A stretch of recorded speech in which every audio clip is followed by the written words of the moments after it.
Assalamualaikum warahmatullahi wabarakatuh. Perkenalkan, nama saya Arsdayanti, NIM 1902354211010, Program Studi Agroteknologi Universitas Andi Jama Palopo. Pada kesempatan kali ini saya akan menjelaskan materi tentang teknologi pengolahan hasil pertanian. Dalam pengolahan hasil pertanian, di sini menjelaskan tentang tujuan, prinsip-prinsip, proses, serta contoh pengolahan produk hasil pertanian, khususnya hasil hortikultura, dengan memberikan gambaran industri, baik besar maupun kecil, yang meliputi aspek pengenalan bahan baku, persiapan, pengeringan, pemanasan, pendinginan, pembekuan, pengawetan, pengemasan, dan penyimpanan. Dan pengolahan hasil pertanian ini merupakan kegiatan yang merubah bentuk hasil pertanian baik secara fisik, kimia, dan biokimia yang menjadikan produk yang dapat memenuhi kebutuhan. Tujuan pengolahan hasil pertanian yang pertama itu agar produk hasil pertanian yang telah dipanen tetap dalam keadaan segar atau mutunya terjaga seperti pada saat panen. Terus yang kedua, agar produk hasil pertanian memiliki nilai tambah dalam sifat-sifat seperti warna, rasa, dan aroma. Yang ketiga, agar produk hasil pertanian selalu dalam kondisi dan mutu yang terjamin untuk dijadikan bahan baku atau raw material bagi industri pengolahan. Yang keempat, agar produk hasil pertanian dapat dicegah dari kerusakan atau dapat diawetkan sehingga masa simpan produk hasil pertanian dapat diperpanjang. Selanjutnya, komposisi kimia hasil tanaman, di mana komposisi hasil kimia tanaman ini mempunyai hubungan erat dengan mutu stabilitas tanaman itu sendiri. Di mana komposisi kimia tanaman terdiri dari yang pertama air, kedua karbohidrat, 3 protein, 4 lipid dan senyawanya, 5 asam organik, 6 unsur mineral, 7 enzim, 8 pigmen, dan 9 vitamin. Yang pertama air. Penyusun utama sebagian besar jaringan tanaman adalah air, yang umumnya mencapai 70-90% berat bahan segar, bahkan ada yang lebih besar dari 90% berat bahan segar, seperti tomat, seledri, labu Jawa, semangka, dan sebagainya. Komoditi lain seperti serelia dan kacang-kacangan, kandungan airnya kurang lebih dari 10-20%. Kekurangan air pada komoditi menyebabkan yang pertama, kelayuan pada komoditi dedaunan, yang kedua, susut berat, dan ketiga, perubahan fisiologis jaringan tanaman. Kedua, karbohidrat. Sebagian besar zat padat dalam buah-buahan, sayuran, dan serelia adalah karbohidrat. Kandungan karbohidrat pada hasil tanaman sangat bervariasi, mulai dari 2% berat bahan segar pada hasil tanaman labu, semangka, ketimun, dan sebagainya, sampai lebih dari 60% pada hasil tanaman serelia. Pada umumnya, kurang lebih 75% bahan kering hasil tanaman merupakan karbohidrat. Jenis-jenis karbohidrat yang pertama, monosakarida, yang kedua, oligosakarida, dan ketiga, polisakarida. Selanjutnya yang ketiga itu protein. Pada sayuran, kadar protein kurang dari 0,5-3% dari berat bahan segarnya. Pada buah-buahan, kadar proteinnya jarang melebihi 1,5% dari berat bahan segarnya.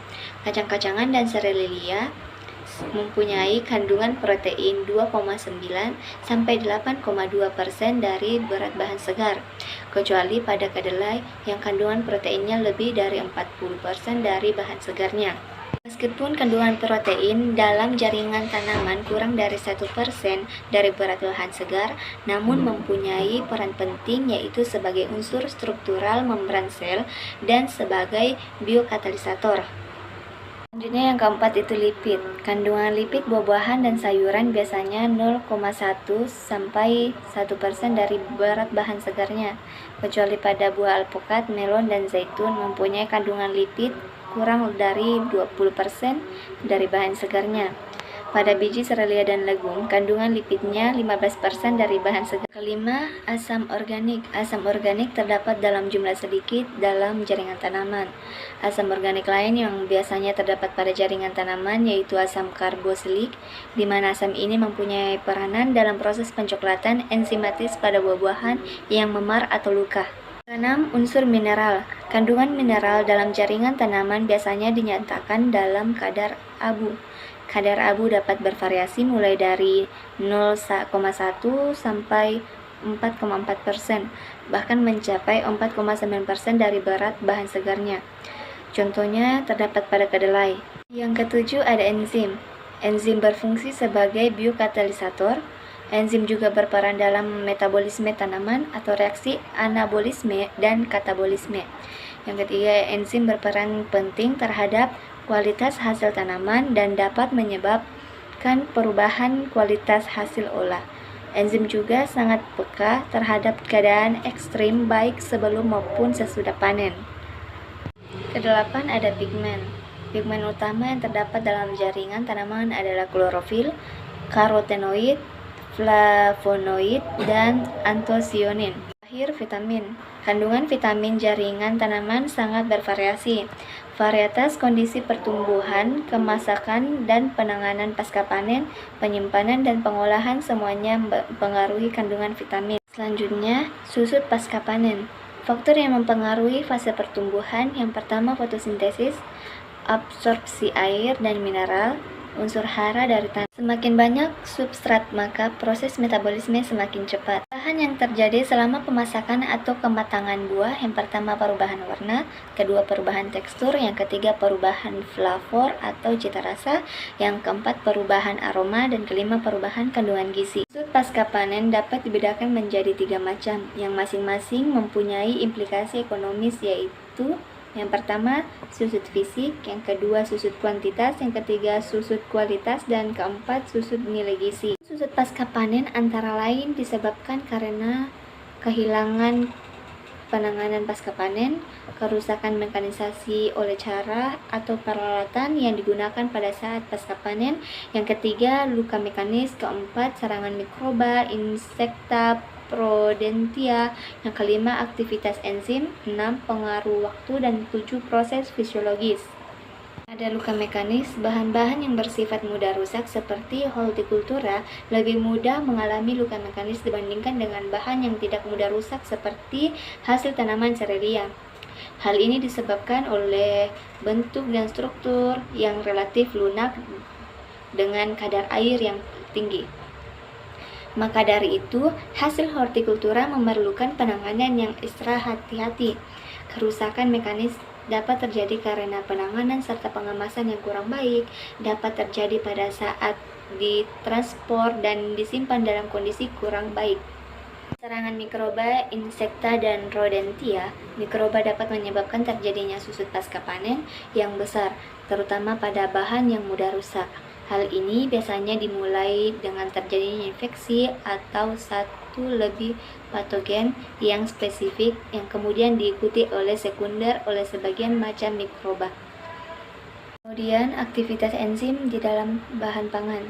Semakin tinggi aktivitas enzim, maka semakin cepat pula reaksi kimia dan biologi yang terjadi pada tanaman, sehingga menyebabkan semakin cepat terjadinya susut pasca panen. Kemudian pengaruh waktu atau masa simpan. Semakin lama waktu yang dibutuhkan dalam masa simpan suatu komoditi, maka semakin besar pula kemungkinan terjadinya susut pasca panen. Selanjutnya, proses fisiologis. Susut pasca panen pada proses fisiologis adalah akibat terjadinya proses transpirasi dan respirasi yang disebabkan perubahan suhu atau temperatur, sinar atau cahaya, atau kondisi lain yang tidak cocok sehingga mempercepat proses senessensi. Kemudian kita masuk pada contoh susut pasca panen yang terjadi pada komoditi hortikultura. Yang pertama, kehilangan air atau susut bobot. Yang kedua, sayur menjadi layu, timbulnya noda-noda warna atau bintik-bintik hitam karena mikroorganisme, menjadi lunak karena berair dikarenakan bakteri. Selanjutnya, timbulnya bau atau rasa asam karena disebabkan oleh pertumbuhan kamir atau bakteri asam laktat. Yang terakhir, miselium putih hadir pada tahap pembusukan yang lebih lanjut. Kiranya penjelasan materi dari saya, kurang lebihnya mohon dimaafkan. Wabillahi taufiq wal hidayah. Wassalamualaikum warahmatullahi wabarakatuh.